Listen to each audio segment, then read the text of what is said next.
Podemos comenzar. Ok. Bueno, muy buenos días, muy buenas tardes, muy buenas noches, dependiendo en qué lugar de la Tierra se encuentran. Quiero darle la bienvenida a todas y a todos a este webinar que está siendo organizado por el Instituto Interamericano de Derechos Humanos y la Comisión Internacional de Juristas sobre el Consejo de Derechos Humanos de las Naciones Unidas, para comentar sobre su impacto, su límite y el rol de la presidencia.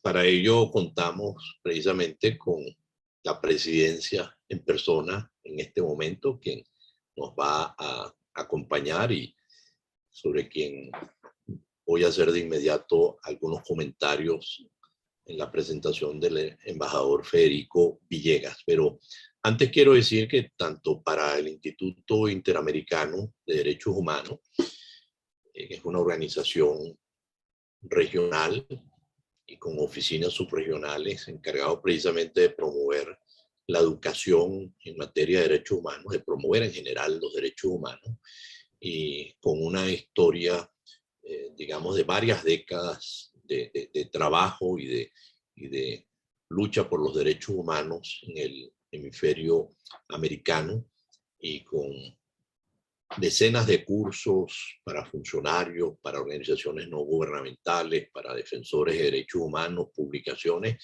Es, por decirlo así, el brazo educativo interamericano en derechos humanos. Y por otro lado, para la Comisión Internacional de Juristas, como ustedes saben, es una organización probablemente la más antigua, que se creó precisamente con ocasión del nacimiento de la Organización de Naciones Unidas y con el estatus de organización de observación en Naciones Unidas, y que tiene dentro de sus objetivos promover el Estado de Derecho, promover la democracia y los derechos humanos. Tiene a su vez oficinas regionales en las Américas, en Europa, en África y en Asia, y está integrado a su vez pues, por juristas, jueces, profesores, abogados de distintas regiones del mundo. O sea que para ambas instituciones es un honor. Yo coincido en ser miembro de la Asamblea, por un lado del instituto, y por otro lado ser miembro y actual vicepresidente de la Comisión Internacional de Juristas. Es para nosotros un gran honor poder tener esta oportunidad hoy de conversar nada más y nada menos que con el presidente del Consejo de Derechos Humanos. Y precisamente estamos en un aniversario 16 de este consejo, creado con muchas expectativas, donde la sociedad civil tuvo un rol fundamental en este cambio de pasar de la antigua Comisión de Derechos Humanos al Consejo de Derechos Humanos de Naciones Unidas al año 2006, con un mandato que ya lo tenía la comisión, pero que no estaba de alguna manera evaluado el cumplimiento de ese objetivo de fortalecer la protección y promoción de los derechos humanos en el mundo entero, como un órgano precisamente de Naciones Unidas especializado en los derechos humanos. Y como ustedes saben, y lo escucharán de seguida el presidente, bueno, este es un foro multilateral para abordar los temas de derechos humanos, las denuncias de violaciones de derechos humanos, las situaciones temáticas en partes del mundo o en regiones del mundo o en países específicos, para responder a las emergencias de derechos humanos y formular recomendaciones. Se han hecho ya con ocasión de su primer decenio y posteriormente algunas evaluaciones sobre el cumplimiento de estos objetivos, con participación de, por supuesto, de los estados y de miembros de la sociedad civil.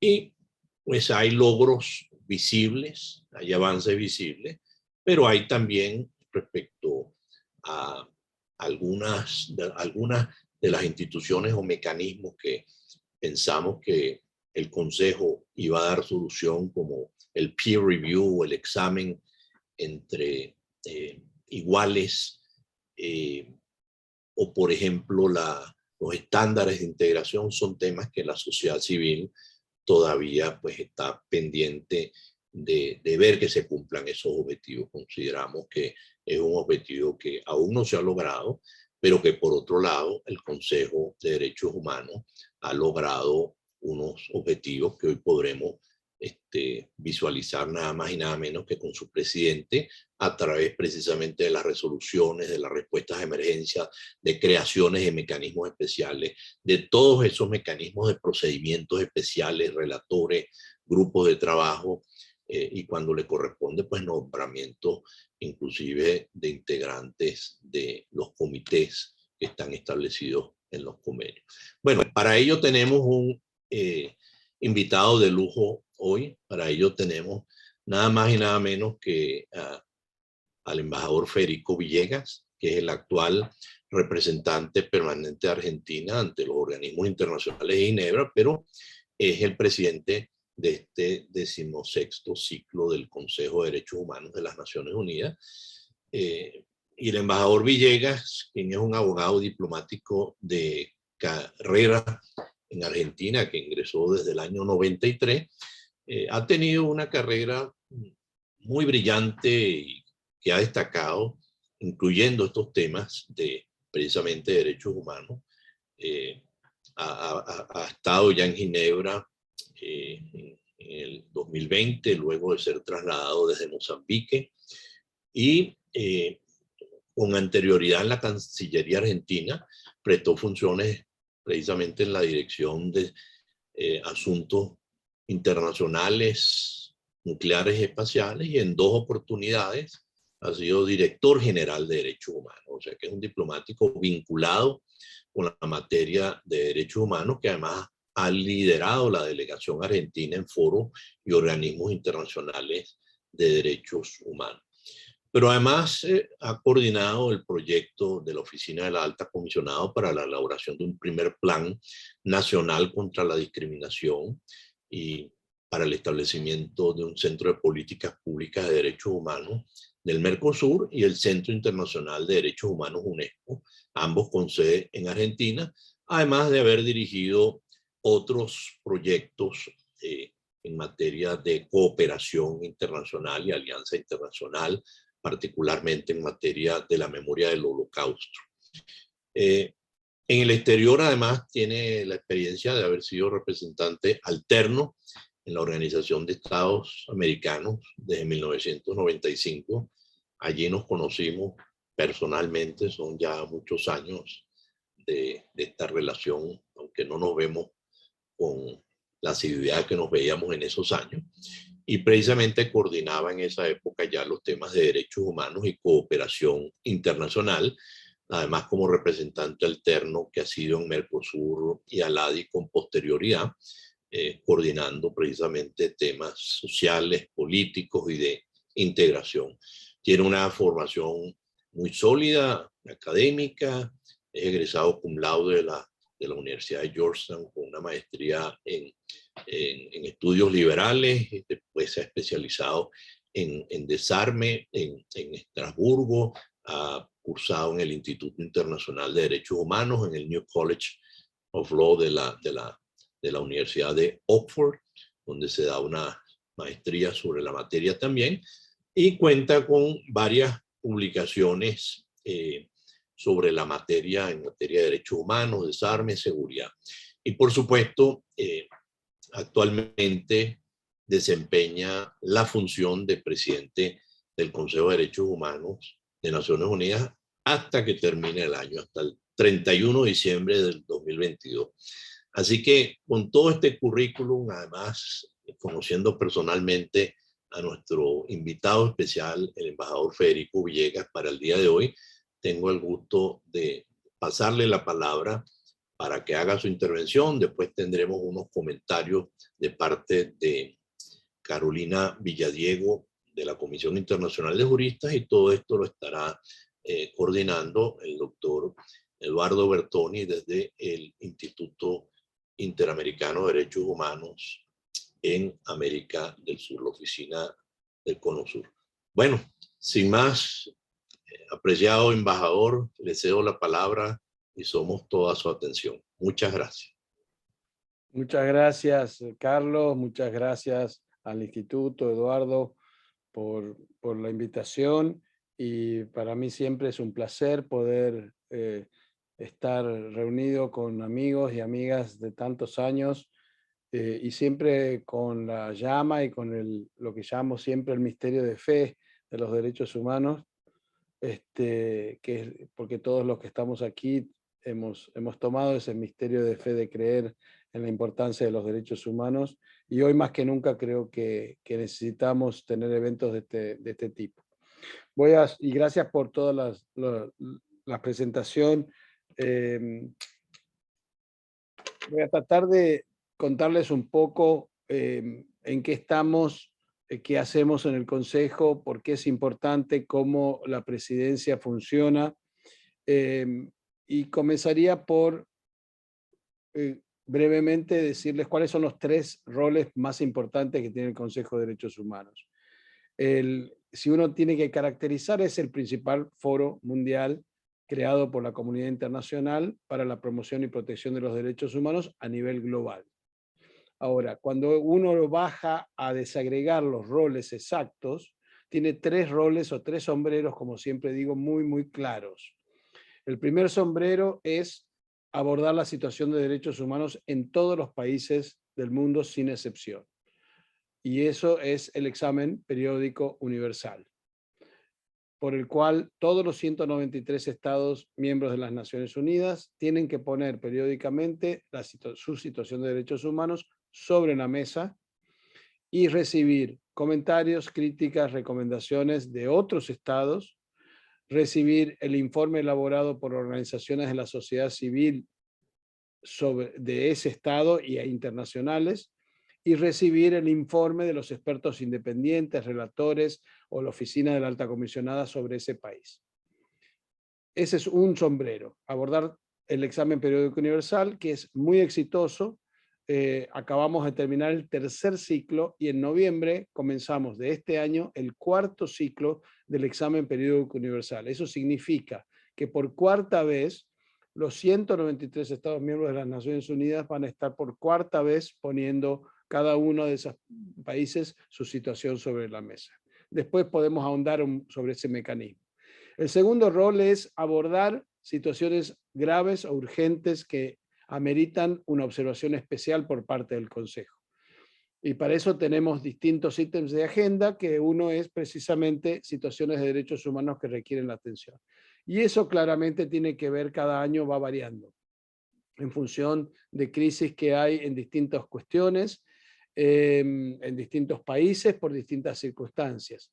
Les doy un ejemplo, el gobierno de Sudán atravesó una fase muy positiva a partir de los acuerdos de paz hace unos años y estaba entrando en una fase de una observación regular del Consejo sin una atención especial y como todos sabemos hubo un golpe de Estado y claramente se genera una situación nueva en ese país, o nos pasó con Afganistán, por supuesto, con el retiro de las tropas de Estados Unidos, y así sucesivamente, es decir, Myanmar y por supuesto Ucrania, ¿no? En este momento. Entonces, ¿eso qué significa?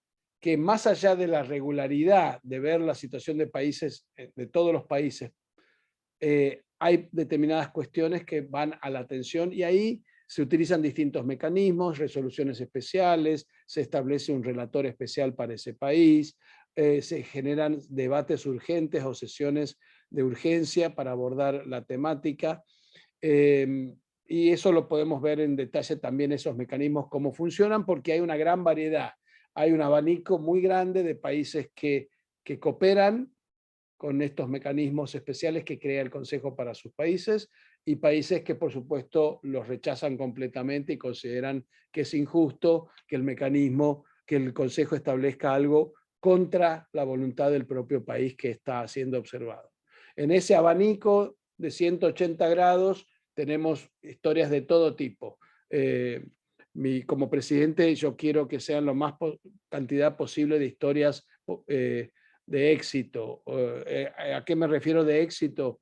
Para mí la mejor historia de éxito es cuando el inicio de un mecanismo específico de un país comienza por una actitud tal vez de desconfianza o de reticencia del país pensando de que no es un mecanismo válido, y observamos, ya hemos tenido 4 casos este año, observamos que con diálogo, cooperación, con la facilitación del presidente, vamos tratando de demostrar de que esos mecanismos no son un enemigo del Estado, sino que son mecanismos complementarios que ponen el sistema universal a disposición de los países para contribuir con los esfuerzos para revertir situaciones graves de derechos humanos.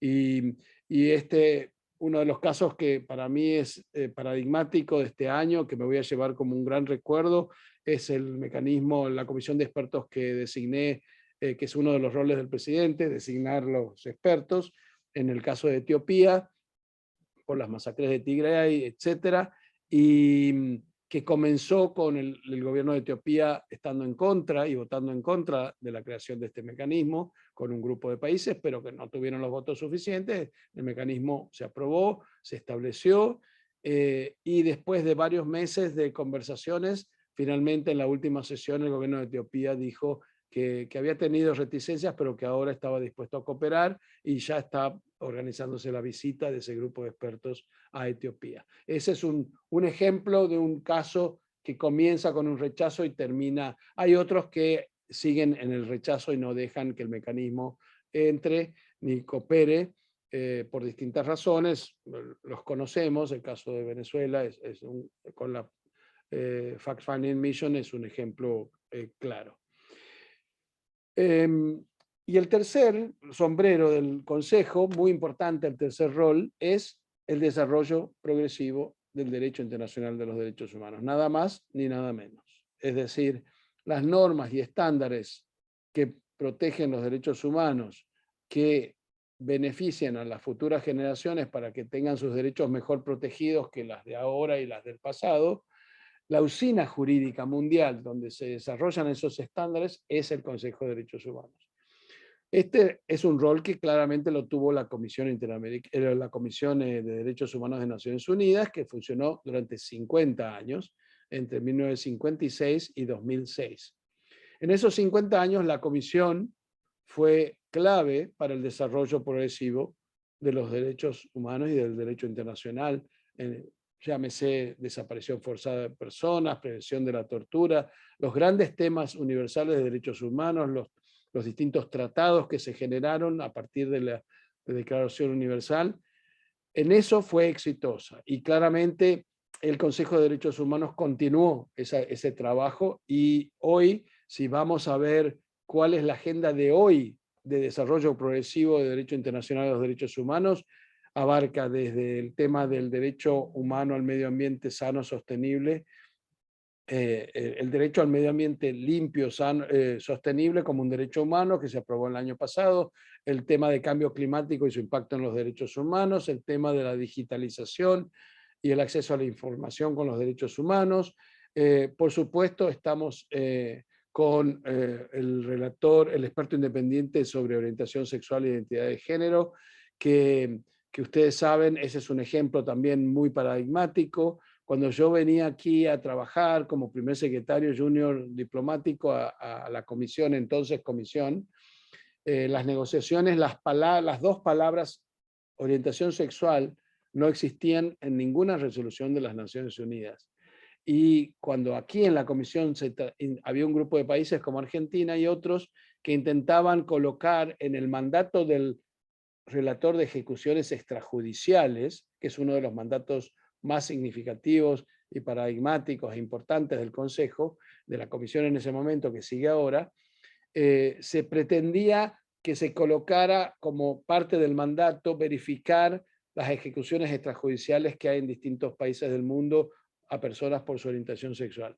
Eso, la palabra iba a votación.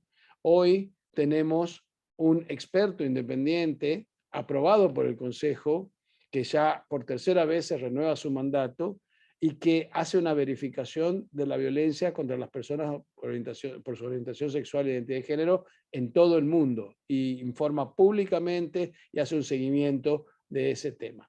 Y en la última resolución que se aprobó hace 10 días, que fue muy, muy significativa, las negociaciones muy, muy duras, pero se aprobó finalmente. Es un documento histórico porque es la primera vez que en un documento de Naciones Unidas se hace el Consejo de Derechos Humanos, aprueba una decisión para hacer un llamamiento a despenalizar, a eliminar de los códigos penales la criminalización de la homosexualidad, de las relaciones entre el mismo sexo. Eso es un llamado histórico que nunca había sucedido en una resolución. ¿Por qué doy este ejemplo? Porque ese es un poco un ejemplo práctico del desarrollo progresivo, que todo está por hacerse. Recordemos, con esto cierro esta parte, recordemos que durante 300 años los estados, el derecho internacional no se ocupaba de la gente. Durante 300 años los estados regulamos nuestras relaciones solo importándonos en los intereses de los estados. Y esta idea revolucionaria de que el derecho internacional se ocupa de proteger personas más allá, los derechos de personas más allá de ser nacional de un estado u otro, es una idea absolutamente revolucionaria desde el punto de vista del derecho internacional, porque es el propio estado el que se obliga para ser justamente verificado. Pero esa idea revolucionaria tiene solamente 77, 78 años. Entonces, en términos históricos, el derecho internacional de los derechos humanos, lo que estamos viendo hoy es la punta del iceberg. Así que en este Consejo de Derechos Humanos es donde ese iceberg va a ir levantándose, generando nuevos estándares. Porque solo en el tema de orientación sexual, para dar un ejemplo, 77 países todavía tienen en su código penal la criminalización de la homosexualidad, y 27 con pena de muerte, y 6 la aplican a la pena de muerte. Y en el otro extremo de los 193 tenemos tantos otros países con legislaciones que son profundamente inclusivas. Por lo tanto, con un solo ejemplo, y hay muchísimos, con un solo ejemplo uno ve todo el trabajo que hay por hacer en el Consejo de Derechos Humanos por delante. Lo mismo con el tema de discriminación de la mujer. Cuando pasó lo de Afganistán, que decidió el régimen talibán que las niñas no puedan ir más a la escuela, estamos hablando de 9 millones de mujeres que son privadas del derecho humano a la educación en el siglo XXI. Entonces, claramente el Consejo de Derechos Humanos inmediatamente tomó cartas en el asunto.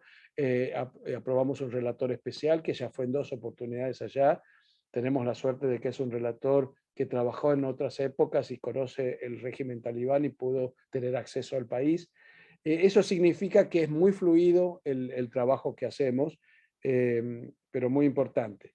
Después, siguiendo un poco las preguntas indicativas, hay un procedimiento de denuncia que se da ante un sistema que se llama el grupo de comunicaciones, donde uno puede hacer una denuncia. En general son denuncias que intentan mostrar cuadros de alguna manera sistemáticos que están ocurriendo en algunos países.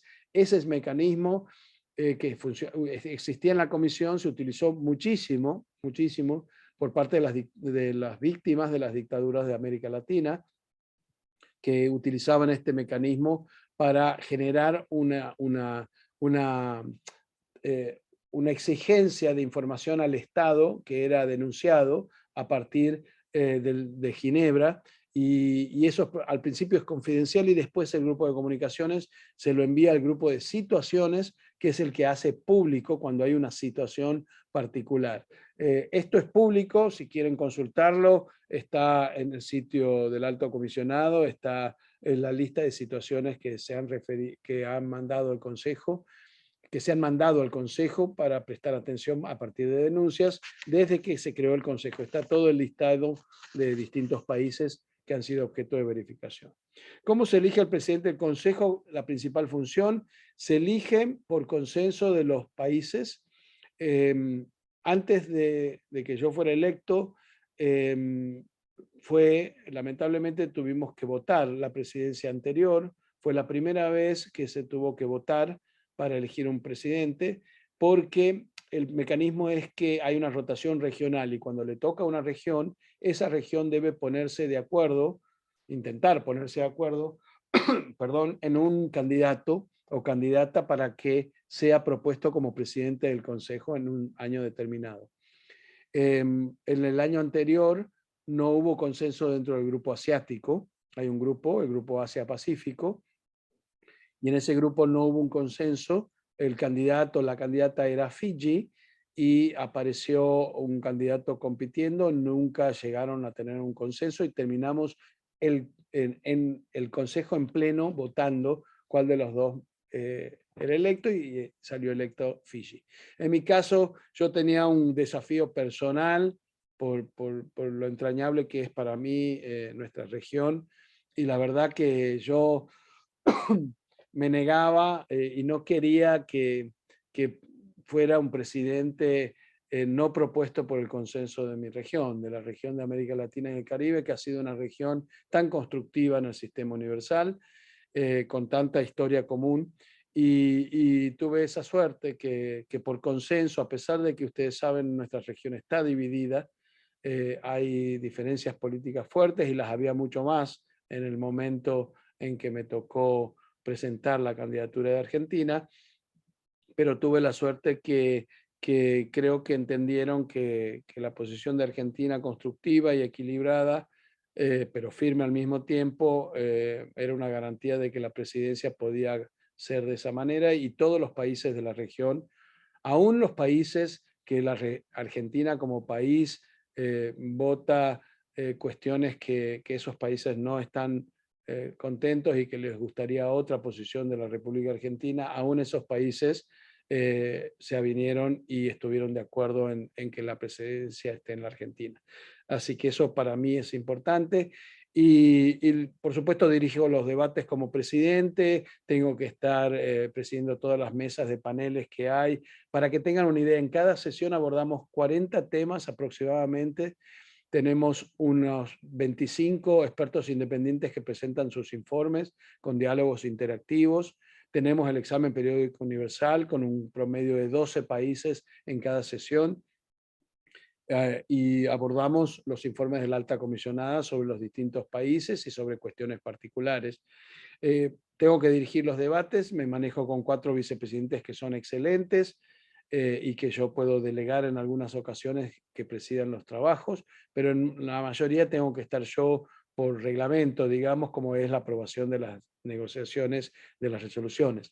Por promedio, el Consejo aprueba unas 35 resoluciones, entre 35 y 40, sobre los temas más variados, temáticos y de países. Y el promedio es que un 70% de esas resoluciones se aprueban por consenso y un 30% se aprueban yendo a votación. Pero no importa si fue por consenso o votación, todos esos mandatos existen, son válidos y deben ser implementados por el Consejo y la comunidad internacional. Uno de mis objetivos en esta presidencia ha sido romper la narrativa que lamentablemente se había instalado en el Consejo, por el cual hay discusiones muy difíciles durante la negociación de esas resoluciones, y llega un punto en que determinados países llaman a votación, dicen, esto no me gusta, yo pido votación, pero se había construido una narrativa totalmente viciosa y peligrosa de que si yo voté en contra, esa resolución para mí no se aplica. Y eso era una narrativa muy complicada, que la usaban distintos países. Entonces, hacían una explicación de voto, yo voto en contra, pero la resolución se aprobaba igual, y después pretendían desconocer que esa resolución les aplicaba a esos países. Y eso ya estamos cambiando esa narrativa para que las delegaciones entiendan que durante la negociación de un tema, como nos ha pasado con debates durísimos sobre discriminación de la mujer, sobre mutilación genital femenina, sobre temas de privacidad, sobre temas de orientación sexual, durante la negociación es legítimo tener posiciones muy duras y estar muy en contra tal vez de la posición de otros países. Pero una vez que terminó la negociación y se adopta por votación o por consenso, hay que dar vuelta a la página y entender que este es un órgano multilateral democrático que adopta las decisiones de manera democrática y se les aplica a todos los países. Y esa nueva narrativa de implementar todos los mandatos es algo muy importante para seguir adelante con el Consejo.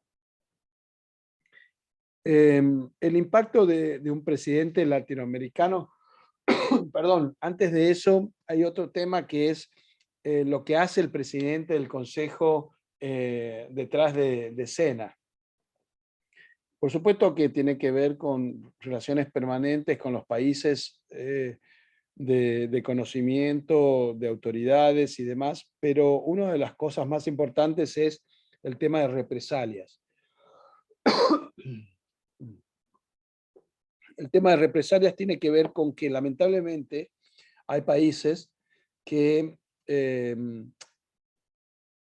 no se comportan adecuadamente con personas que vienen al Consejo y que cooperan con el Consejo y que obviamente por su rol, sea una ONG, sea un experto, claramente critica al Estado de ese país, que es lo natural, de eso se trata. El trabajo de derechos humanos es precisamente estar abiertos a la crítica. Pero lamentablemente algunos países deciden, no son muchos, pero algunas veces sucede que delegados de esos países hacen una especie de acoso, una aproximación agresiva o adoptan represalias cuando ese experto vuelve a su país. Ha habido casos de gente que vino a una reunión del Consejo y volvió a su país y le sacaron el pasaporte y no lo dejaban salir. Otro que en la propia sesión del Consejo fueron a agredirlo verbalmente. Estamos permanentemente con situaciones de ese tipo y el presidente es el encargado de hablar con esos países para que paren su actitud. A veces hemos sido exitosos, en otros casos estamos con gobiernos que son mucho más reticentes a cooperar con los mecanismos del Consejo. Como latinoamericano, creo que es muy importante el rol equilibrado y constructivo que tiene nuestra región. En este momento tenemos una geopolítica sumamente complicada, como resulta obvio. Ya la tuvimos en la Guerra Fría, y en la Guerra Fría, recordemos, esa comisión, antigua comisión, quedó en una geopolítica donde los rehenes fueron los derechos humanos, justamente. Los derechos humanos en la Guerra Fría se violaron abiertamente de un lado y del otro de la Guerra Fría, y nosotros, Latinoamérica, fue uno de los ejemplos del teatro en los cuales se violaron sistemáticamente los derechos humanos en el contexto de un conflicto geopolítico que no era el nuestro. Y ahora hay una situación muy complicada en la cual el mundo, a partir de, pensemos que hay tres, lo que se llama en este momento World Shaping Events, ¿no? Son tres eventos que están moldeando un nuevo mundo, un nuevo orden internacional: la pandemia, por supuesto, y la recuperación, el cambio climático y todo lo que significa, y el conflicto en Ucrania a partir de la invasión de Rusia. Por lo tanto, en ese contexto el Consejo de Derechos Humanos tuvo unas discusiones muy duras. Tuve un desafío adicional al de la presidencia porque me tocó 4 días después de la invasión de Ucrania de Rusia, inaugurar el Consejo con más de 100 cancilleres aquí que estaban pensando venir para un consejo normal, y terminamos 4 días antes con esto.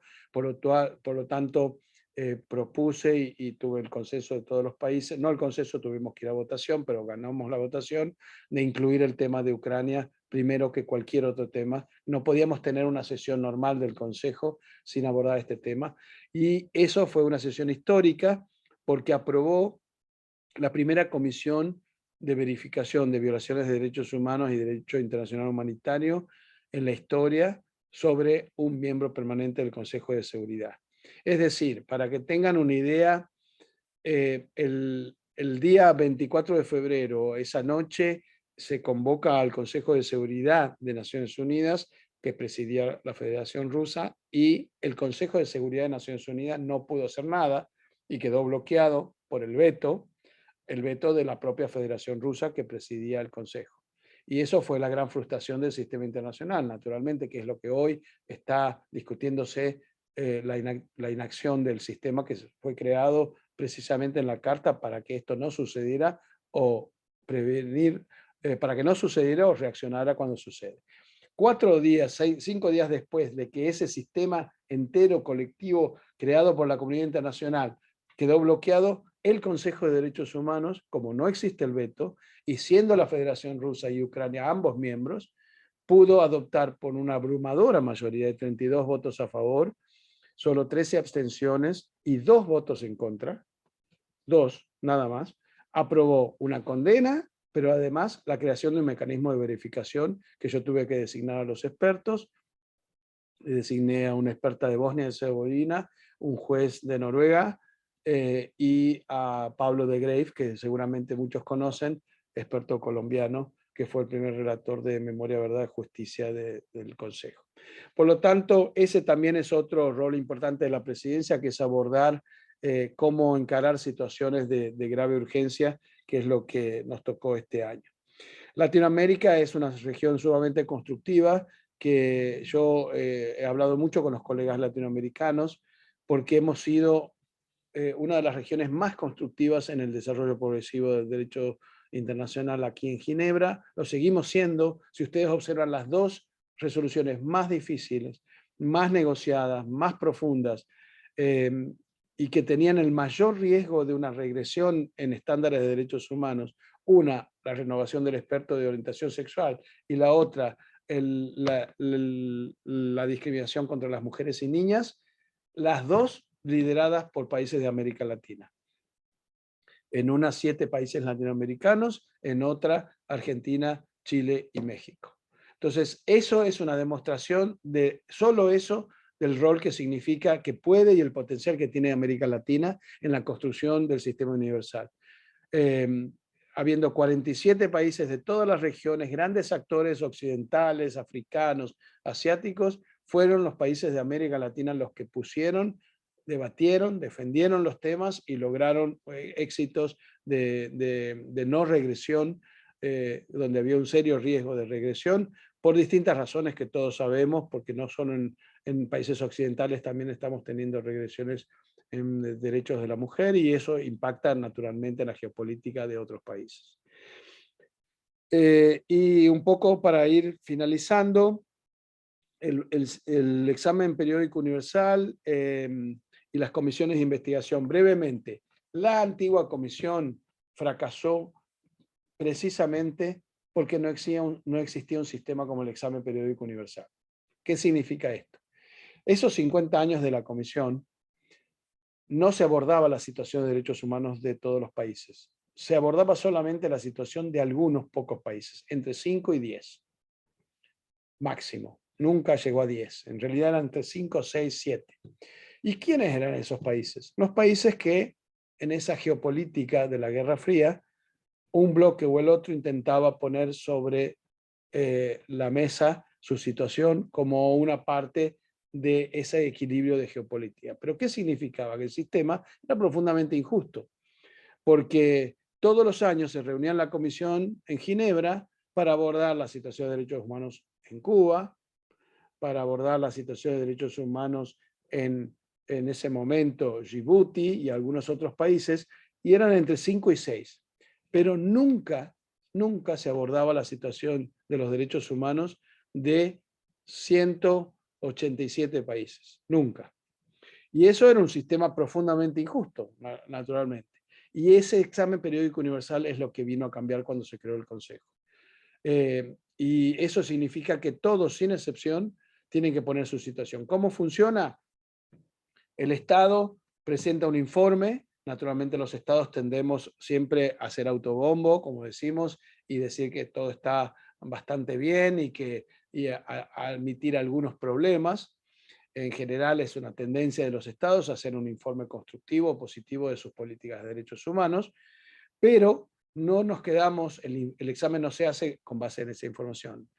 Se recibe un informe de las ONGs de ese país, se recibe un informe de todos los mecanismos y relatores del sistema universal que hacen un diagnóstico sobre ese país y un informe de la alta comisionada sobre ese país.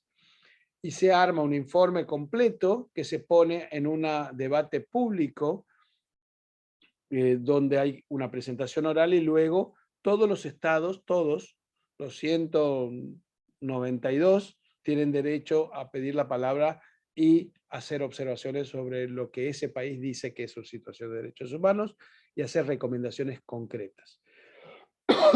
Cuando termina ese ejercicio, el Estado decide si acepta o no. Cuando acepta recomendaciones, eso es un compromiso internacional de generar un cambio de política o de legislación en una cuestión específica. Para que tengan una idea, todos los países, no importa el nivel de desarrollo, tienen un promedio de 200 recomendaciones. Y hay un promedio de aceptación entre 50 y 60%. Hay países que aceptan un 90% de las recomendaciones y países que no llegan al 50%.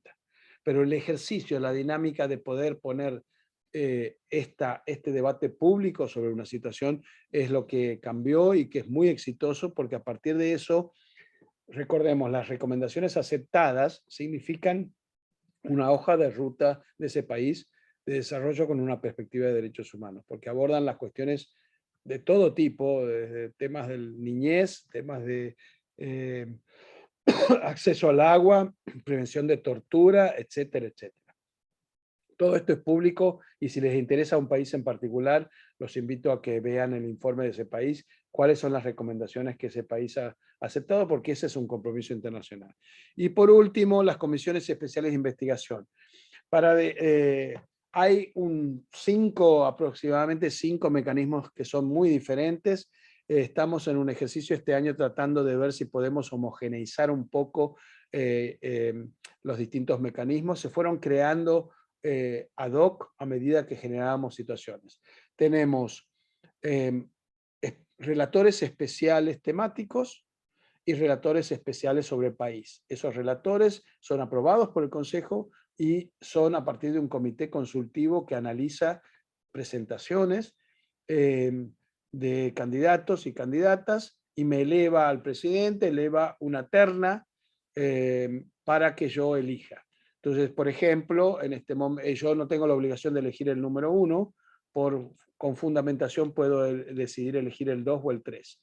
Lo hice este año porque el relator para la prevención de la tortura en 6 ocasiones fue un hombre, desde que se creó el mandato, en el año 82 fueron siempre hombres, y ya había una necesidad de que hubiera una perspectiva de género en ese mecanismo, y me elevaron una terna donde el primero era un hombre, excelente por supuesto, pero la segunda, que era excelente, también era una mujer, y yo decidí proponer al Consejo la segunda en el listado, y el Consejo lo aceptó, y así acaba de ser electa la primera mujer en la historia, relatora especial para la prevención de la tortura australiana, luego de 6 hombres que tuvieron ese mandato. Entonces ese es un ejemplo, es un mecanismo que tiene todo un procedimiento. Después hay comisiones de verificación de evaluaciones de derechos humanos que las designa directamente el presidente.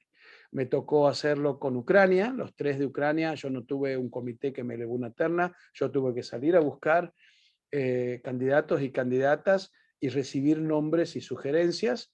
Fue una de las decisiones más difíciles, porque lo que uno busca es que sean expertos independientes. El primer paso es que no hayan tenido expresiones públicas con relación al tema que van a investigar. Y en un conflicto como el de Ucrania, tan violento, era muy difícil encontrar personas de alta calidad que no se hubieran pronunciado públicamente, pero lo logré. Luego el de Etiopía también lo designé yo, 3 personas, y también en los expertos de Nicaragua, el experto de derechos humanos que se creó en la última resolución sobre Nicaragua, están designados también por mí.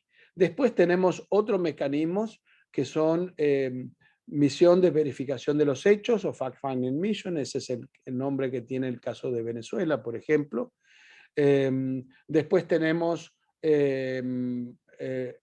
asesores especiales para la verificación de violaciones de derechos humanos, pero que responden a la alta comisionada.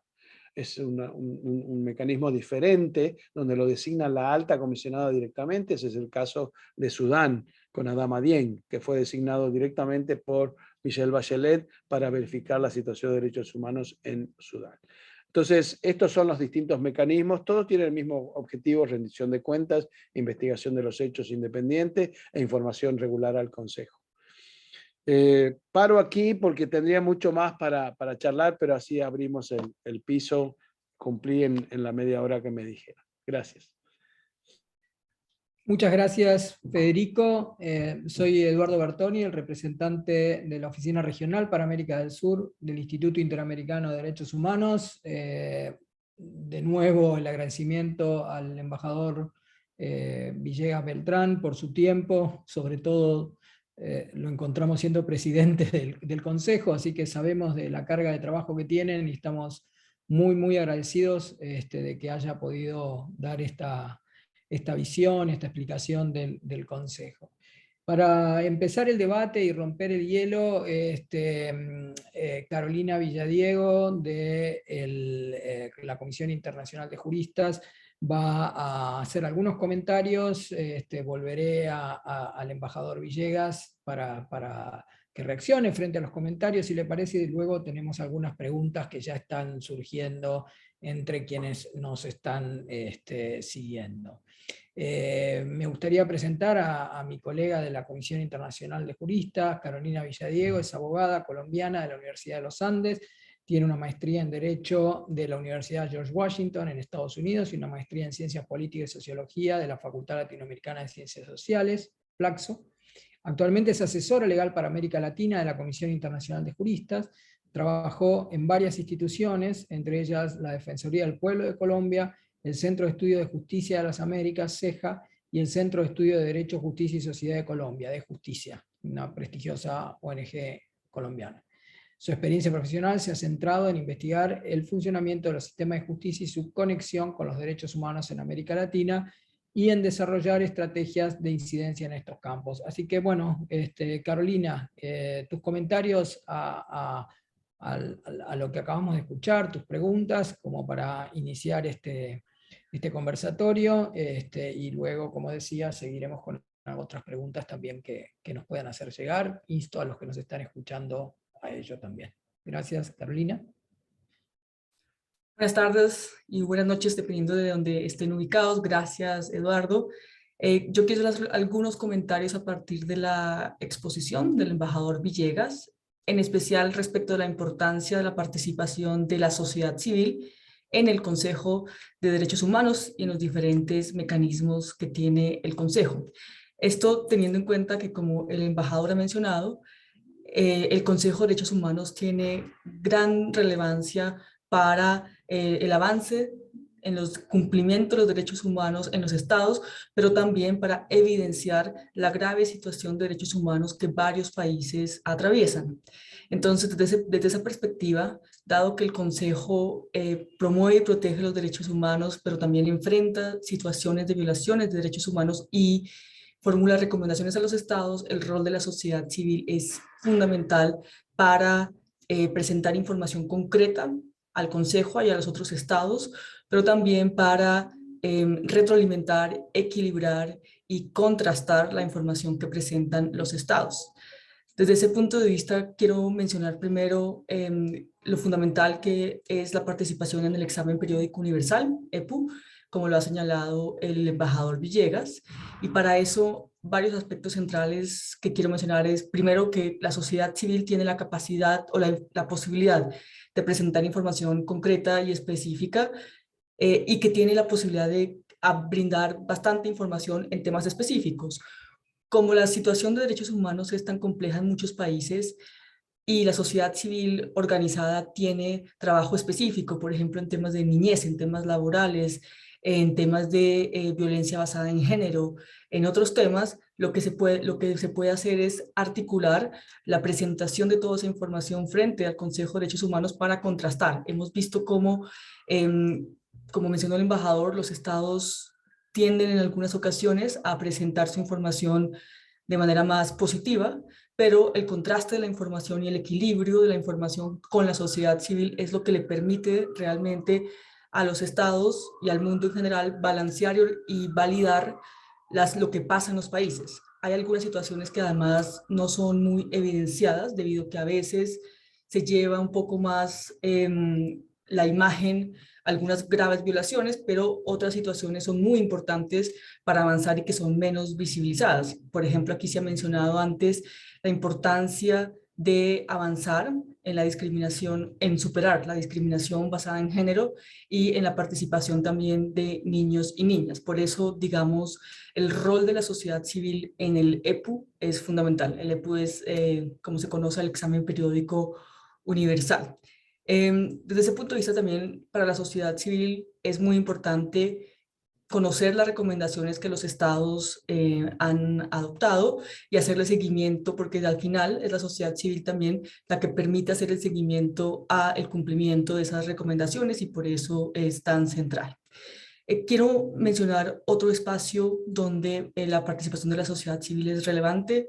No lo mencionó el embajador Villegas en su presentación, pero quiero referirme a él, que es en la participación en las sesiones ordinarias en el Consejo. El Consejo de Derechos Humanos tiene unas sesiones ordinarias a lo largo del año, son 3, y en esas sesiones donde se presentan los diálogos interactivos, los informes de los relatores, de los grupos de trabajo, entre otras, la sociedad civil tiene un rol central también en, nuevamente, presentar información concreta sobre las graves violaciones de derechos humanos en los temas en los que se está abordando cada uno de los diálogos o de las sesiones que hay, y también que se permita contrastar, retroalimentar y enriquecer la información.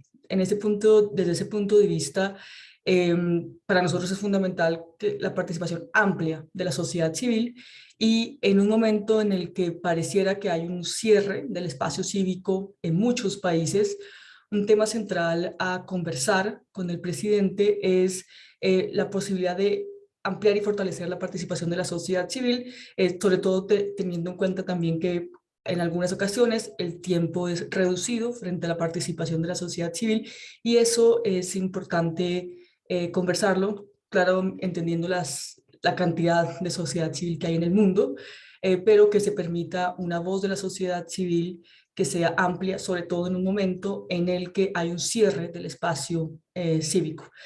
En ese sentido también quisiera mencionar otras acciones que se hacen en el marco de los periodos ordinarios de sesiones por parte de la sociedad civil, que es la realización de eventos alternos o de otros eventos donde se presenta información concreta que permite también nutrir la conversación y la retroalimentación de la información que se presenta por parte de los estados.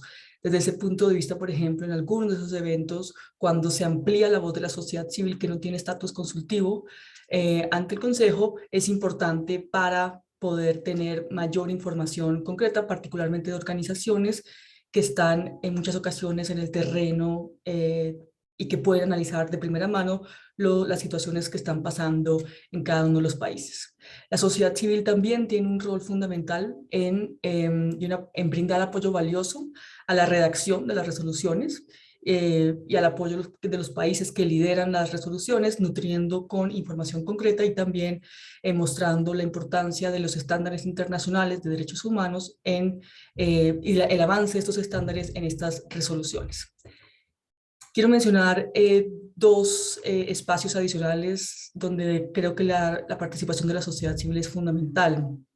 Uno de ellos es la participación en todas las acciones desarrolladas por los procedimientos especiales, por los grupos de trabajo, por los relatores especiales.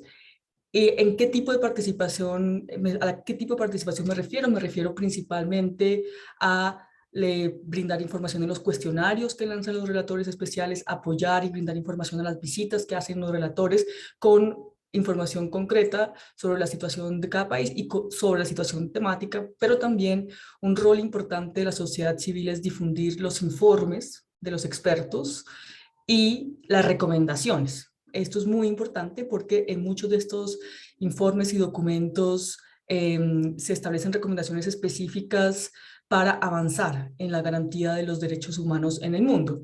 Por ejemplo, en algunas ocasiones, por ejemplo, voy a mencionar los informes del relator de independencia, de la Relatoría de Independencia Judicial, de todos los relatores que han estado En esa relatoría, recientemente el relator presentó un informe sobre la participación de las mujeres en las altas autoridades judiciales, que es un eje central para garantizar la independencia judicial con equidad de género. Entonces, un rol central de la sociedad civil es presentar y promover esas recomendaciones y mostrarle a los estados la importancia de incorporar las recomendaciones y de avanzar en esos criterios que permiten unir varios derechos humanos, ¿no?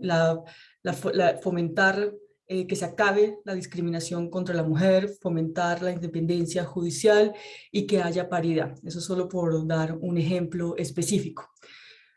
Finalmente, también en este tema de los procedimientos especiales, la sociedad civil tiene un rol fundamental en presentar y hacer aportes valiosos a los procedimientos especiales en las visitas de trabajo, y eso también, como dije, permite contrarrestar y equilibrar la información que presentan los estados.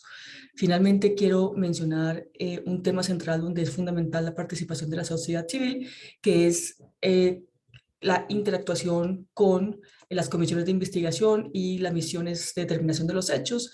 Aquí se ha mencionado la misión de determinación de los hechos creada para Venezuela, y estas misiones son importantes porque lo que permiten es relevar información sobre las graves violaciones de derechos humanos ocurridas en un país y promover la rendición de cuentas por parte de los estados, sobre todo en países donde la rendición de cuentas a nivel nacional está casi cerrada. Entonces, realmente la posibilidad de interactuar con estos organismos es fundamental, y estos organismos son los que permiten que haya mayor rendición de cuentas en países donde esto no es posible.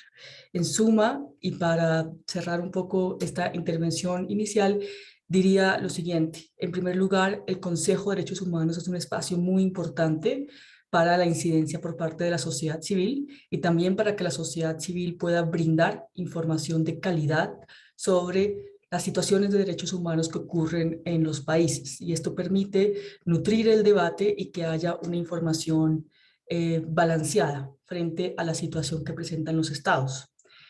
Una segunda conclusión de cierre que quisiera hacer es que en un momento en el que tenemos lamentablemente un cierre de los espacios de la sociedad civil en varios países, es importante que el Consejo de Derechos Humanos promueva la amplia participación de la sociedad civil, porque es una forma de brindar mayor calidad de la información de la situación de derechos humanos, pero también porque es una forma también de contrarrestar el cierre de espacios cívicos en varios países. Y finalmente, cerraría diciendo que la sociedad civil es un actor fundamental a través de todas sus diferentes organizaciones y forma como funciona la sociedad civil para brindar información de calidad al Consejo. Muchas gracias. Bueno, muchísimas gracias, Carolina. Carolina ha hecho, digamos, comentarios focalizando su visión acerca de la importancia del Consejo y la relación del Consejo con la sociedad civil. No sé si el embajador Villegas quiere hacer algún comentario respecto de esto, algunas inquietudes o lo que fuera, o después vamos pasando a algunas otras preguntas que también tenemos.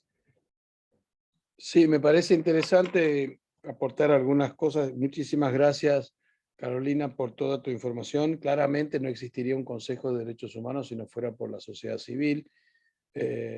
Ha sido siempre el motor en estas instituciones y en mejorar el trabajo. Viendo en perspectiva estos 6 meses, creo que comparado a lo que veníamos viendo en la pandemia, por supuesto, tenemos el vaso medio lleno. Hay mucho por hacer, siempre se necesita mayor participación, y me gustaría mucho siempre poder tener debates mucho más profundos con la sociedad civil en cada uno de los temas y que los países estemos expuestos a eso. Sucede un poco en las negociaciones informales de las resoluciones, que es sumamente enriquecedor tener a la sociedad civil participando en las discusiones e interactuando con los países. Pero un par de comentarios. En primer lugar, les doy como dato informativo, hace 2 meses el Consejo de Derechos Humanos pasó a ser el órgano intergubernamental de todo el sistema de las Naciones Unidas, de todo el sistema, con mayor presencia en las redes sociales. A pesar de que nosotros somos uno de los 153 órganos subsidiarios de la Asamblea General. Repito, somos uno de los 3 pilares de la organización: desarrollo, paz y seguridad, derechos humanos. Pero institucionalmente somos solamente uno de los 153 órganos subsidiarios que tiene la Asamblea. Sin embargo, somos el órgano intergubernamental con mayor presencia en las redes sociales. Eso es simplemente, ¿qué significa? Es un poco lo que decía Carolina. Lo que hacemos, gente de todo el mundo, todas las regiones, todas las religiones, todas las geografías y niveles de desarrollo, de alguna manera, directa o indirectamente, se sienten identificados con lo que hacemos. Por eso es una gran responsabilidad, y esa responsabilidad es compartida con la sociedad civil, porque la sociedad civil, claramente, como dijo Carolina, tiene estos roles muy importantes y que todos los cumple con cabalidad, tratando de generar el mejor resultado posible que salga del mecanismo del Consejo. Llámese el EPU, llámese un procedimiento especial, llámese dar información a una misión de verificación. Algo que cambió la pandemia muy importante es la participación remota. Democratizó muchísimo la participación de la sociedad civil. Recordemos que cuando no existía la participación remota, solo las ONGs que tenían la capacidad de venir a Ginebra y estar en el Palais eran las que podían participar. Y eso, la verdad, era profundamente injusto, porque eso significaba que Amnesty, que tiene en Londres, toma un EasyJet de 40 euros por el día, viene, da el discurso y vuelve a Londres. Y eso es lo que pasaba. Siempre teníamos las mismas, por supuesto, los que tienen sede aquí en Ginebra, con más fácil todavía. La pandemia cambió completamente eso, porque decidimos una participación remota de las organizaciones de la sociedad civil al mismo nivel que los que están en persona. Al principio se usó para todos al mismo tiempo por una exigencia sanitaria, pero después en esta última sesión ya no teníamos la exigencia sanitaria, había plena capacidad en la sala. Teóricamente podríamos haber adoptado la decisión de volver a lo que era antes, lo que fue siempre antes. Y sin embargo, ¿qué dijimos? Justamente hubo, y confieso, sin dar nombres de países, antes de organizar la última sesión, donde ya no había restricciones sanitarias, hubo alguien que quería poner mayor tiempo para las organizaciones y más oportunidad para las organizaciones que estaban en persona en la sala. Y por suerte tuve, viniendo de Argentina, que está tan lejos y que siempre sufrimos de estar tan lejos, y es todo tan difícil y tan caro para viajar para todos, tuve la suerte de que la embajadora de Australia y la de Nueva Zelanda me apoyaron por tener la misma situación geográfica y decir, no, esto es algo que tiene que quedar para siempre. Poder permitir que alguien de la otra punta del mundo pueda dirigirse frente al Consejo sobre una temática. Y eso, o sea, es hoy ya y ha funcionado. Entonces, hay una parte positiva de esta pandemia que llevó a esta participación. Y último comentario, que para mí es uno de los grandes desafíos. Hay una cultura de relacionamiento con la sociedad civil que no todos los países la tienen. Y a mí me encantaría poder terminar la presidencia habiendo generado un debate sobre la capacidad de descubrir el rol de la sociedad civil como socio y complementario del Estado, no solamente como crítico del Estado.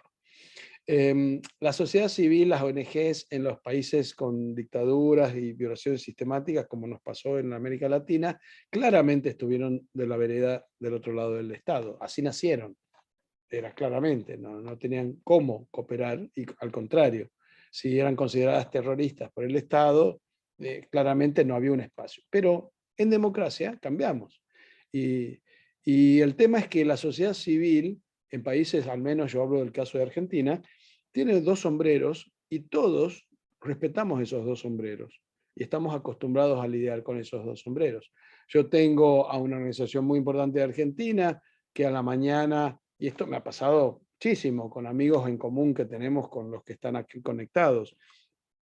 Yo tengo a la persona que dirige el CELS X, cualquiera de los que son amigos de todos nosotros, que a la mañana en los medios de prensa criticaba al Estado por haber presentado un proyecto de ley que atentaba contra estándares de derechos humanos.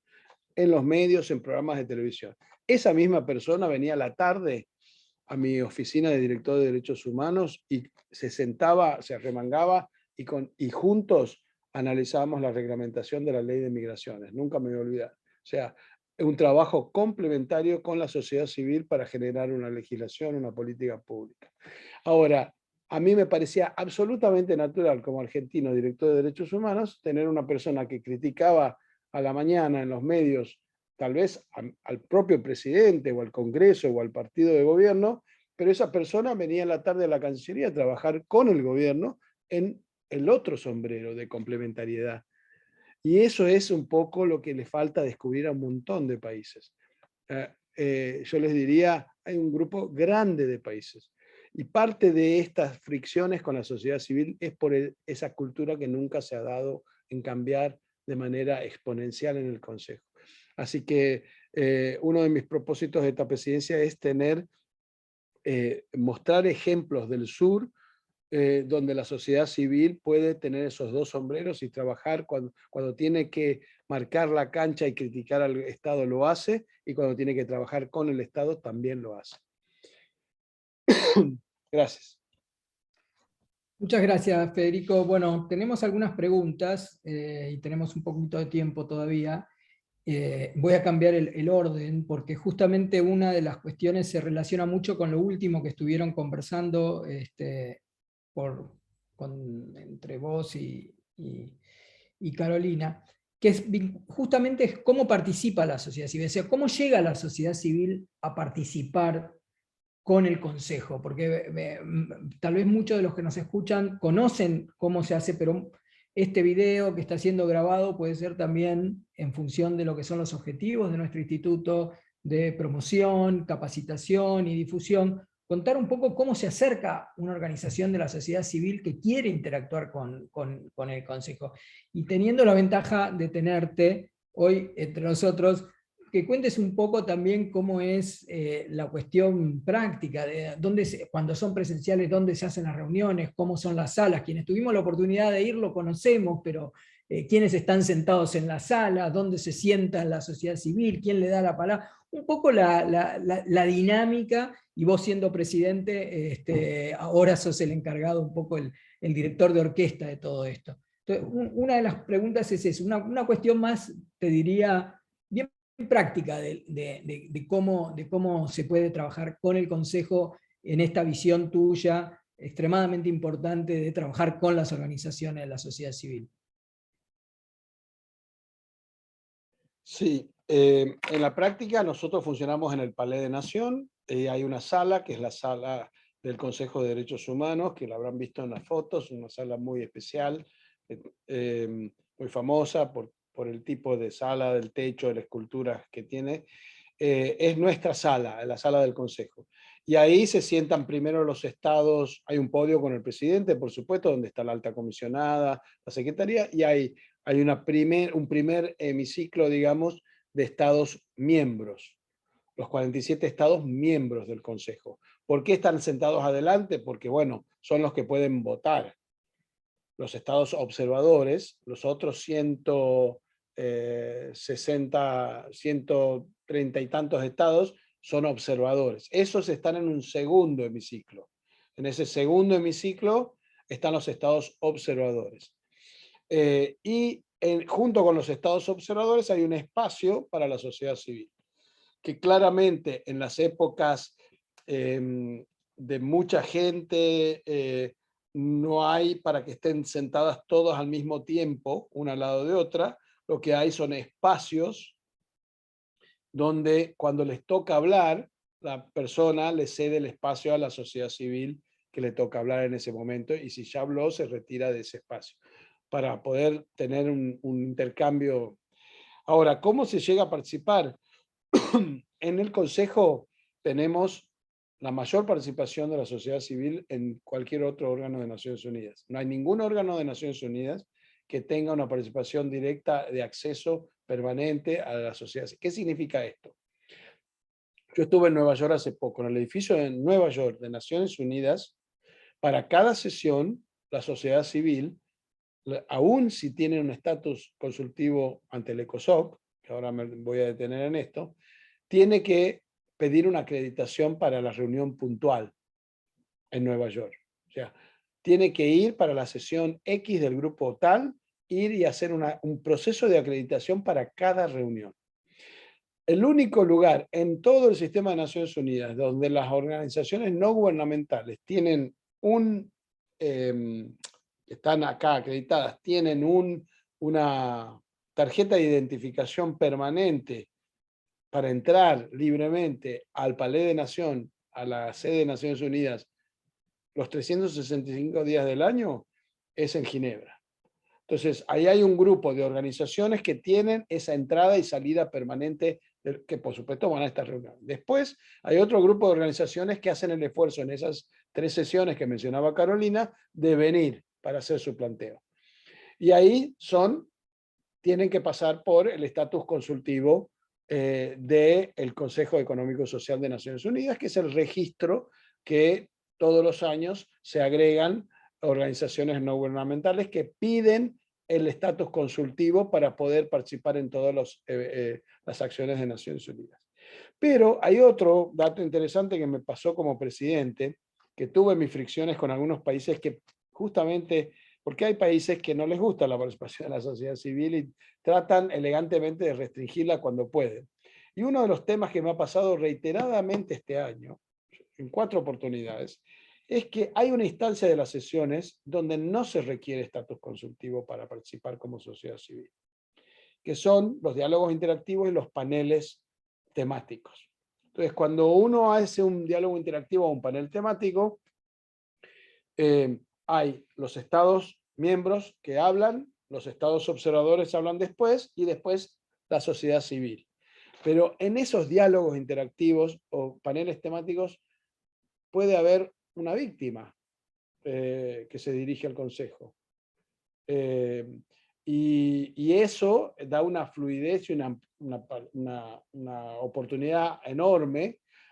Les doy un ejemplo. Tuvimos un debate urgente por el asesinato de George Floyd. Organizamos un debate urgente, una sesión especial, donde se aprobó un mecanismo que ustedes saben, Juan Méndez es uno de los que participa, un mecanismo especial sobre verificación de violencia policial por temas raciales. Ahora, esa sesión especial tuvimos la participación directa del hermano de George Floyd por video, frente al Consejo. Y obviamente que el hermano de George Floyd no es ni una organización no gubernamental, ni tiene estatus consultivo, ni nada. Pero esa modalidad permitió que directamente. Y ahora, con Afganistán, sesión especial sobre las mujeres en Afganistán, obviamente, no dejo de, es obvio, tuvimos 14 mujeres afganas, algunas que pudieron salir de Afganistán y están aquí, otras que pudieron venir de Pakistán y otras que lograron por video intervenir. Incluida la presidenta de la Comisión de Derechos Humanos de Pakistán, que fue destituida claramente y tuvo que salir cuando vino el régimen talibán. Ese es un ejemplo de fluidez de participación de la sociedad. Eso, sinceramente, es absolutamente impensable en otros órganos de las Naciones Unidas. Impensable. Pensar que el Consejo de Seguridad de Naciones Unidas va a tener una víctima de Siria dirigiéndose por video frente a los miembros del Consejo de Seguridad es algo de ciencia ficción. Entonces, siempre, lamentablemente, nunca alcanza, pero en términos relativos no hay ningún órgano del sistema de Naciones Unidas que tenga tanta participación de la sociedad civil como el Consejo, pero nunca es suficiente. Gracias, Federico. Y vamos yendo a las últimas preguntas, comentarios, antes de concluir este maravilloso evento. Es un lujo haberte tenido hoy aquí. Hablaste recién, digamos, en varias oportunidades, en varios momentos relacionás el Consejo de Derechos Humanos con otros órganos de Naciones Unidas. Y aquí son voy a hacer las 2 preguntas en una.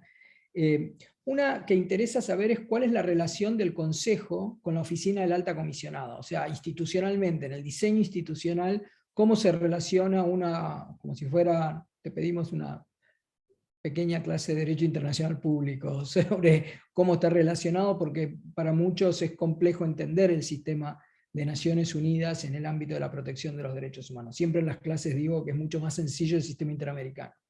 Y yendo al sistema interamericano, bueno, en tu presentación dijimos de tu trabajo en el sistema interamericano. A mí me consta personalmente tu conocimiento del sistema interamericano y tu acercamiento desde hace muchos años al sistema interamericano de derechos humanos. Y lo que me gustaría saber es cómo influye en una persona que ejerce la presidencia de un Consejo de Derechos Humanos de nivel global, Naciones Unidas, tu conocimiento del sistema interamericano de derechos humanos, los estándares del sistema interamericano de derechos humanos, la construcción del sistema interamericano de derechos humanos. En varios momentos de tu presentación hablaste de la influencia de América Latina, pero vos sos latinoamericano y además conocés muy de cerca el sistema interamericano. No solo cómo funciona, sino también qué ha dicho el sistema interamericano. Conocés decisiones de la Corte, conoces a la Comisión Interamericana. Entonces, ¿qué beneficios trae eso para la presidencia? ¿Qué beneficios te trajo a vos personalmente como presidente? O sea, son dos preguntas y con eso ya después voy a ir yendo hacia las conclusiones. Gracias, Eduardo. Muy interesantes las dos preguntas y te las agradezco. Brevemente, el Consejo de Derechos Humanos fue creado en el 2006. La Oficina del Alto Comisionado de Derechos Humanos fue creada en el 93. Entonces, la Conferencia de Viena de 1993 fue la famosa conferencia post caída del muro de Berlín, donde en este nuevo mundo adoptamos la decisión de que todos los derechos son indivisibles, interdependientes y universales, económicos, sociales y culturales, y civiles y políticos. Y ahí se dijo, como tenemos este nuevo pilar donde todos estamos de acuerdo y ya se acabó la Guerra Fría, de que vos podés restringir a una persona que salga de su país a cambio de darle trabajo, o podés dejarla salir de su país pero no le garantizas el trabajo, que es lo que hacía el otro bloque, dijimos en el 93, no, son todos importantes. Entonces ahí vino la idea de crear una institucionalidad de verificación de derechos humanos a nivel global con un alto puesto, que en ese momento solo había para temas de desarrollo, temas de seguridad, no de derechos humanos. Y ahí se crea la Oficina del Alto Comisionado, que es el que dice las cosas que no necesariamente los estados pueden decir, para hacerlo en la práctica. Es decir, es designado directamente por el secretario general. Lo que hace esa persona es seguir los valores del multilateralismo y lo de la Carta de Naciones Unidas. Es decir, su jefe es el secretario general de Naciones Unidas y su mandato es la Carta de Naciones Unidas y los instrumentos. Mientras que mi jefe, como embajador argentino, es el canciller argentino y mi mandato es la Constitución de la República Argentina. El alto comisionado no, su jefe es Guterres y su mandato es la Carta. Entonces, refleja eso. Por eso tenemos altos comisionados que dicen cosas que los estados no quieren escuchar, porque puede decirlo, porque fue creado para eso. El Consejo de Derechos Humanos es el órgano intergubernamental del sistema que genera la decisión intergubernamental de determinados temas. Y se trabaja de manera complementaria. Es decir, hay todo un mandato de la Oficina del Alto Comisionado que tiene 17 oficinas regionales, tiene su propio presupuesto, son 1000 y tantas personas, con una sede en Ginebra y con sedes en distintos países, pero que hace una verificación independiente con base en la información que tiene en el terreno. Por ejemplo, en Ucrania, desde el año 2014, la Oficina del Alto Comisionado tenía una misión de verificación de la situación de derechos humanos en Ucrania, que viene trabajando en el terreno, reportando a la Oficina del Alto Comisionado. Ahora, en el Consejo de Derechos Humanos, en esas sesiones que mencionaba Carolina, hay un ítem de la agenda, situación de derechos humanos, Ucrania, ¿y qué hacemos? Invitamos a la alta comisionada, que viene con toda la información que su oficina ha recogido de lo que está pasando en el terreno, y nos presenta lo que está pasando, el diagnóstico. Y ahí reaccionamos a ese diagnóstico como países, algunos diciendo está correcto, otros diciendo se quedó corta, otros diciendo tendría que haber sido más dura. Eso es la interacción entre la oficina y el... Y después hay un tema muy técnico, que es que la secretaría administrativa del Consejo de Derechos Humanos la provee la oficina del Alto Comisionado. Es decir, como toma algunos de sus funcionarios y los pone exclusivamente para ser secretaría del Consejo de Derechos Humanos, incluido los que me ayudan en la presidencia.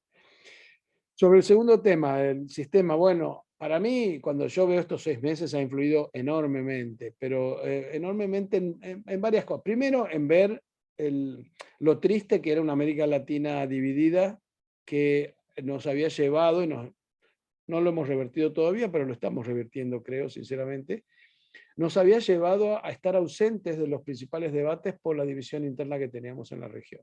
Y eso fue, cuando yo llegué, la verdad, me quedé pasmado de que América Latina estaba dividida en estos temas, y terminábamos siendo testigos de un partido de tenis de otros que tenían mucho menos para mostrar en cuanto a la construcción de estándares de derechos humanos. Y creo que esto último que nos pasó, de volver a tener un rol en las discusiones más importantes de este año, para mí es una gran satisfacción, porque me propuse desde el primer día que teníamos que encapsular nuestras diferencias políticas, y sabemos todos cuáles son, encapsularlas, pero que no impactaran en poder como región hacer una diferencia. Y lo hemos logrado en esta última sesión, así que yo estoy muy esperanzado.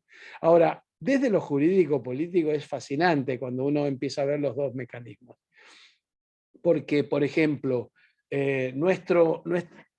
yo estuve años con Antonio Cansado, que nos dejó este año, años con Antonio, presidente de la Corte, viniendo a la Comisión de Asuntos Jurídicos y Políticos y hablando del sistema europeo. Y se acuerdan sus eternas conferencias, sus libros sobre cómo Europa logró generar un mecanismo permanente, con una corte permanente que funciona todo el año, etc. Pero siempre nos decía, pero el problema es que termina teniendo un 99% de inadmisibilidad, porque la proliferación de casos en el sistema europeo, cuando vino la Europa del Este, llevó a que, al eliminar la Comisión Europea, generó una sola corte y fue imposible de manejar, y terminaron haciendo casos emblemáticos testigos en vez de ser una corte de justicia.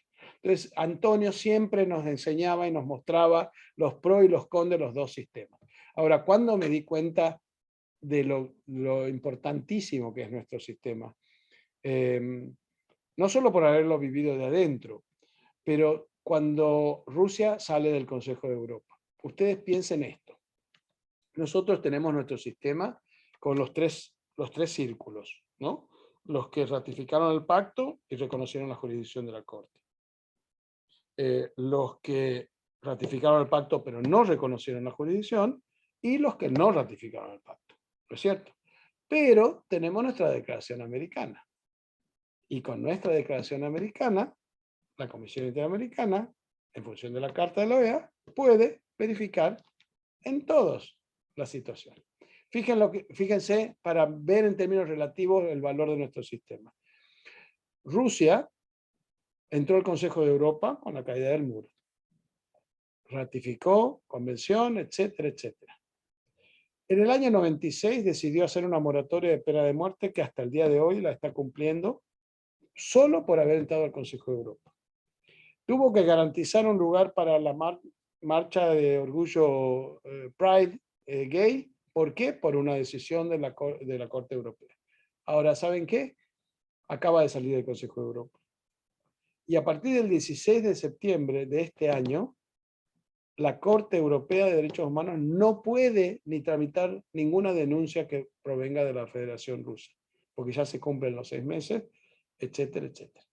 Entonces, hoy, a partir del 16 de septiembre, hay 130 millones de personas de un país muy importante que no tienen una instancia superior para poder llevar su denuncia si entiende que su Estado está violando o no respeta sus derechos. El único lugar que le queda es Ginebra, los procedimientos en Ginebra. Mientras que nosotros, con todos nuestros problemas, con nuestra falta de presupuesto, con no tener una corte permanente y todo lo que siempre Antonio nos recordaba que nos faltaba, fíjense todo lo que tiene. Tiene una maravillosa jurisprudencia que muchas veces ha sido más progresista que la propia europea. Es una corte de justicia, nunca ha decidido, por más que lo puede hacer en la práctica, nunca ha tomado la decisión arbitraria de solo tomar casos emblemáticos y no ocuparse y dejar de lado los otros casos. O sea, hay un montón de ventajas. Y encima por la declaración puede verificar la situación de todos, aún de aquellos que decidieron denunciar el Pacto de San José de Costa Rica. Entonces, siempre yo tengo en mi corazón el sistema interamericano porque lo vi, y en la práctica, con esto termino, yo me he dado cuenta en el inconsciente que en el ejercicio de la presidencia me benefició un montón mi práctica de esos años. Yo estuve 12 años litigando casos ante el sistema interamericano, pero una de las cosas más enriquecedoras fueron las soluciones amistosas. Ese proceso en el cual cuando era algo tan flagrante no valía la pena defender lo indefendible y empezábamos un análisis con las víctimas y con la intermediación de la comisión para poder reconocer una responsabilidad internacional y hacer una hoja de ruta, y tantas soluciones amistosas que participé y que tuve que ir, qué se puede, qué no se puede hacerles. Eso me di cuenta ahora al ejercer la presidencia, que quedó en mi inconsciente, en mi memoria institucional, y lo he usado muchísimo para mantener el diálogo y la cooperación con todos los países, para hablar, por ejemplo, los relatores que no cooperan con países que no cooperan con relatores, yo levanto el teléfono, hablo con el embajador, lo invito a hablar con el relator y le pido que lo conozca. Algunos son más duros que otros, pero por lo menos el intento lo hago por ese espacio de diálogo. La comisión a mí me marcó el litigio del sistema interamericano por ese artículo 47 que abre todo un mundo de lo que se quiere de un sistema de este tipo, que se solucionen los hechos concretos, no decisiones que quedan en papel solamente. Y Argentina ha tenido cambios históricos en su legislación y política pública, desde la legislación de migraciones hasta el desacato, pasando por lo que quieran, a partir de ese ejercicio de soluciones amistosas. Entonces, yo lo he trasladado acá en mi día a día. Así que esa es un poco la síntesis. Bueno, muchísimas gracias. Ya estamos en tiempo. De nuevo, muchas gracias, Federico. No sé si Carolina querés decir algo antes que yo ya haga algunas palabras finales y conclusiones. Gracias, Eduardo. Sí, quisiera decir para las personas que están viendo este webinar o que lo van a ver después, que me parece muy importante para fortalecer la participación de la sociedad civil en el Consejo, seguir las redes del Consejo, ¿no? Las redes sociales, Twitter y demás, porque como mencionaba el embajador Villegas, hay mucha información que el Consejo menciona de lo que hace a través de las redes sociales, y eso me parece fundamental. Segundo, también el Consejo en sus páginas tiene los cuestionarios de los relatores especiales, donde permite que la sociedad civil amplia presente la información correspondiente y responda a esos cuestionarios, y todo eso nutre el trabajo de los procedimientos especiales. Entonces esa también es una estrategia importante, interesante, que la sociedad civil puede tener para que su voz se escuche en el marco del Consejo, y lo mismo cuando se establecen los ciclos del examen periódico universal de cada estado, que estén atentos porque ahí también pueden brindar información consolidada sobre la situación de derechos humanos en sus países, y esa información va a ser tenida en cuenta en el examen periódico universal, que eso es muy importante. Así que eso quisiera dar como unos tips adicionales para la sociedad civil. Muchas gracias, embajador. Bueno, hemos llegado entonces al momento de las conclusiones. Creo que todos los que nos han escuchado y nos escucharán, porque estos eventos quedan grabados y son útiles tanto para actividades de promoción, académicas, desde el instituto, desde otras entidades. Todos los que han participado o participarán concluirán conmigo que hemos tenido un excelente webinar. Un lujo haber tenido al presidente del Consejo, no solo porque tiene en este momento la responsabilidad de ser presidente del Consejo, sino porque nos ha demostrado, digamos, su conocimiento, su compromiso con estos temas, y ha transmitido de una manera muy didáctica algunas de las cuestiones que a veces no aparecen de una forma tan clara. Muchas veces quienes damos clases sobre mecanismos de protección de derechos humanos, nos enfrentamos con la pregunta de los estudiantes, de las estudiantes, sobre, bueno, pero en definitiva sirven para algo estos mecanismos, en definitiva no terminan sirviendo para nada. Y el ejemplo a mí me quedó, y lo voy a usar, el ejemplo que dio el embajador Villegas sobre la situación de Ucrania y lo que pasó en el Consejo de Seguridad de las Naciones Unidas versus lo que pasó en el Consejo de Derechos Humanos de las Naciones Unidas, es un muy buen ejemplo de que a veces no funciona por algún diseño institucional, pero otras veces sí funciona y sí se puede avanzar la agenda de la protección de los derechos humanos. Me parece que es un ejemplo clarísimo de que a veces se espera todo y no todo se puede conseguir, y a veces son los pasos que se pueden dar en algunos órganos y que no se pueden dar en otros órganos, pero nos quedamos a veces siguiendo algo que había dicho el embajador, el vaso medio vacío, no el vaso medio lleno. Así que no me queda más que, en primer lugar, disculpar al doctor Carlos Ayala Corao, que se tuvo que retirar antes de que terminemos el evento. Me pidió que lo disculpe y que también agradezca nuevamente al embajador Villegas.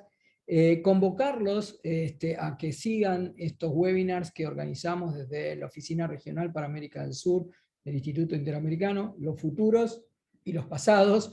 Ya venimos organizando desde más de un año, el año pasado lo hicimos.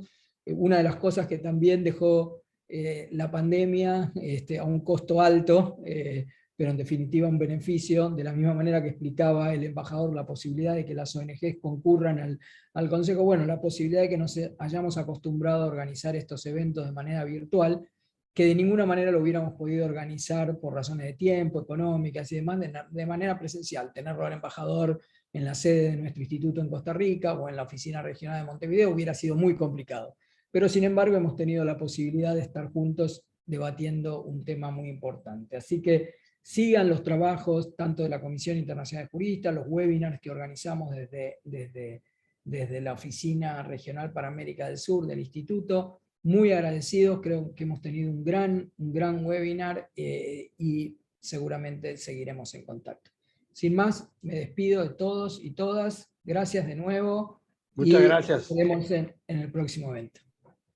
Muchas gracias. Gracias a ti.